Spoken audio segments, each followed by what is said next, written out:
How's it, everyone? Welcome to another string review right here on OpenCourt. So I got a new string review for you guys today. It's a string that hasn't officially been released, but a lot of stores are stocking it, and I have seen quite a bit of reviews on this string recently, so I'm excited to give my thoughts on the new head classified string. Just kidding. This is the new Head Hawk Power. So before we get into this review, if you guys like this content, be sure to overhead smash that like and subscribe button to keep the content coming. Let's check out the Head Hawk Power.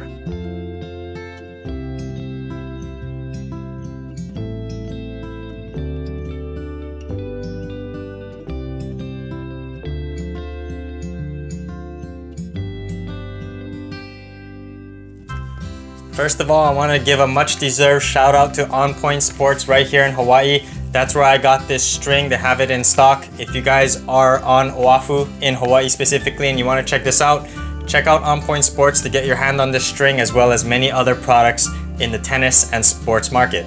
So this is the new Head Hawk Power. As you guys can see, it comes in this prototype package because it hasn't officially been released yet, so it says classified here.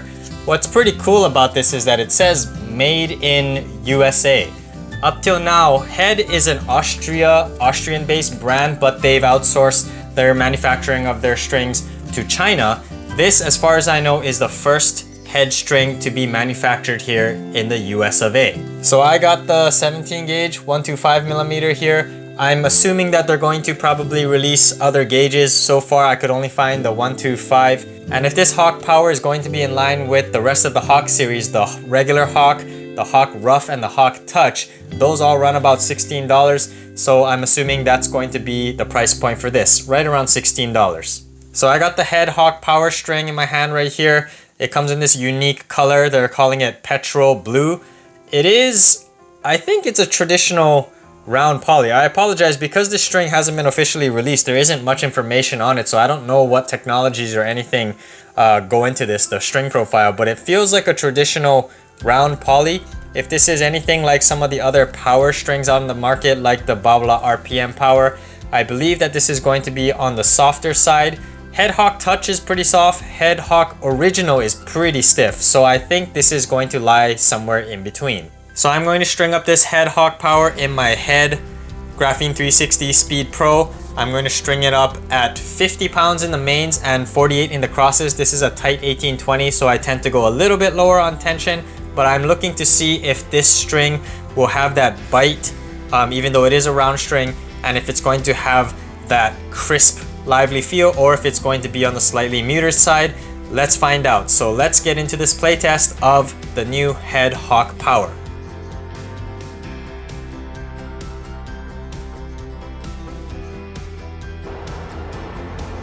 So let's start with the pros of the Head Hawk Power, and it's in the name itself, the power. The power level of this string was above average compared to most polys I use, but it doesn't feel like a typical power poly because those are usually mushy, soft, muted, and feels like a slingshot. This string has a very firm response, but provides good pop and ball feedback. This is not a soft poly, which might disappoint those who are looking for comfort with the power. This is not that type of string. If you have a sensitive arm, the Head Hawk Touch will be a softer option, but personally I like firmer strings, and the Hawk Power was right in my wheelhouse. I recently reviewed the Babala RPM Power, and although they are different brands, I expected the Hawk Power to play similarly because they both have power in the name. Thankfully, that wasn't the case. The Hawk Power felt nothing like RPM Power. I didn't really like the RPM Power because it was mushy, springy, and did not snap back at all. The Hawk Power provides a seamless blend of power, control, and response.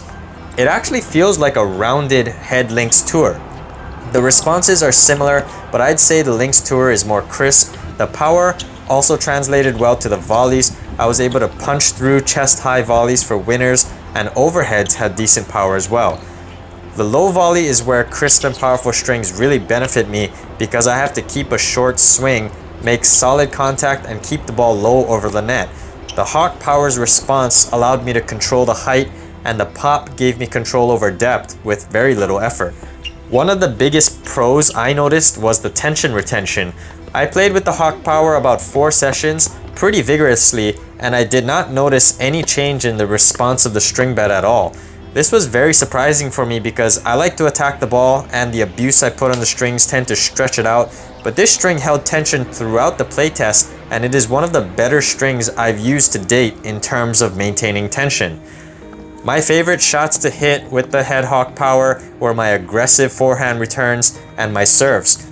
The Hawk Power provides good depth, ball speed, and court penetration on the aggressive returns, and I could easily take control of the point. Also, the control on the returns was awesome. When I stepped around my backhand and hit an inside-out cross-court return, I was able to get the ball to land just inside the doubles line and pull my opponent wide. On the serve, my flat and slice serves were clearing the net with ease with decent pace. I tend to struggle clearing the net with my Speed Pro's 18x20 string pattern, so I really appreciated the pop from the Hawk Power.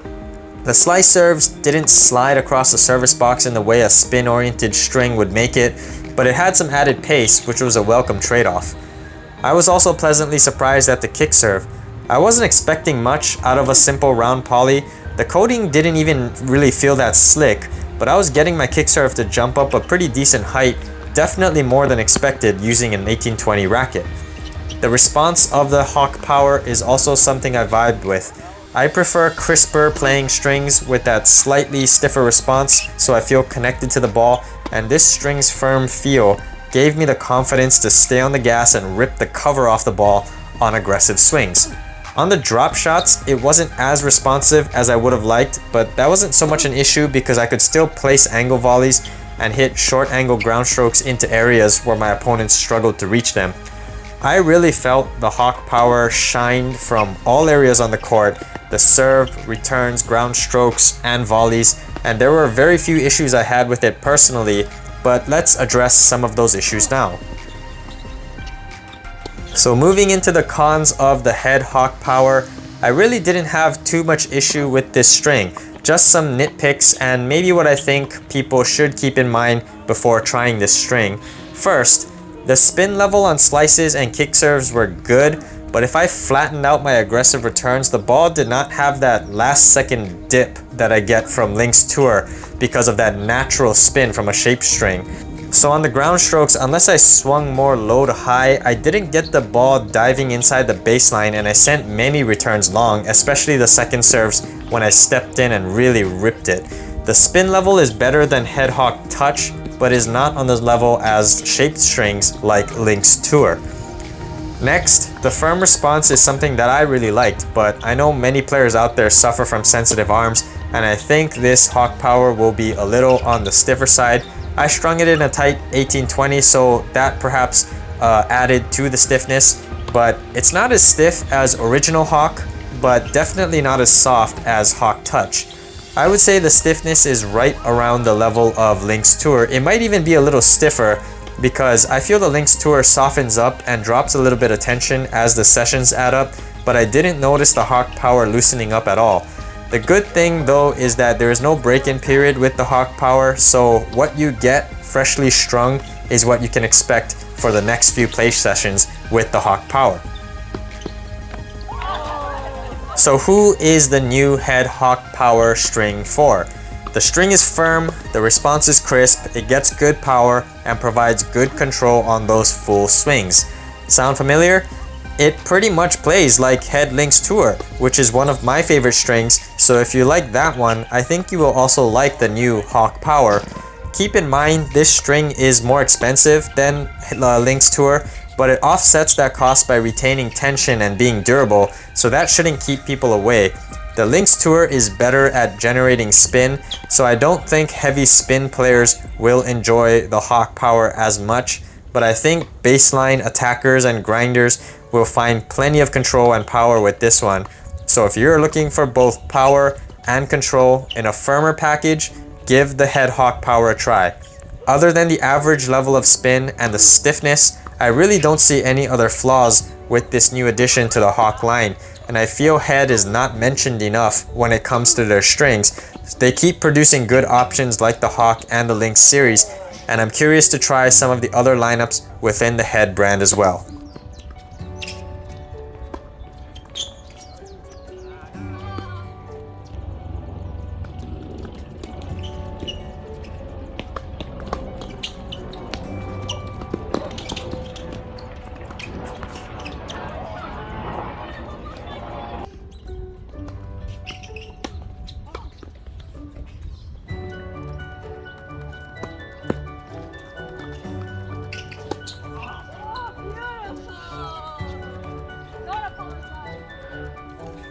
Thank you for watching this string review of the new Head Hawk Power String being released very soon. If you guys like this content, be sure to overhead smash that like and subscribe button, and I'll see you on an open court.